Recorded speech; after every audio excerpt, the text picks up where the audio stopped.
Where we're at now in the project, you can see I've pulled out a lot of the old glazing, cleaned it off. So I'm trying to, because it's a storm window and they're equally as good as a double pane, but the air will come through here, so I have to reglaze these windows. So what I'm going to do is scrape most, it's going to be 6 over 6 basically, right? Yeah, 6 over 6. So basically, this was done several years ago as a butcher job, just to get through it.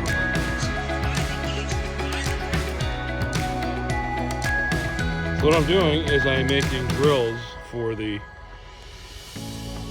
80-year-old, 70-year-old windows to make them look somewhat like a 6 over 6. So these go in, they'll get hit with a little bit of hot glue to hold them in place. This primer is awful, but it's, you know, good enough for what it has to be. I'll let it dry up. You can see some gonna need them. Original 60-year-old storm window. There you go. Put it down to just a little spray job here. So they go on there white. The white of the windows will look good. This is what they look like before they're done. That's a fake trim job around that one too.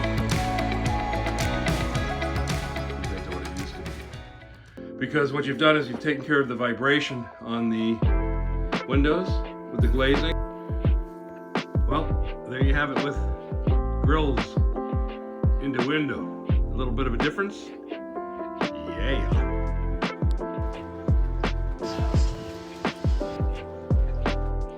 So what you have is the slats have been installed. Actually, not slats, the grills that I made on the table. Basically, top and bottom, a little bit of hot glue, and that's what's holding them in place into the rail of the window. You can see it's absolutely gorgeous. You can never tell the difference. So bottom line here is we saved a ton of money by repurposing this window.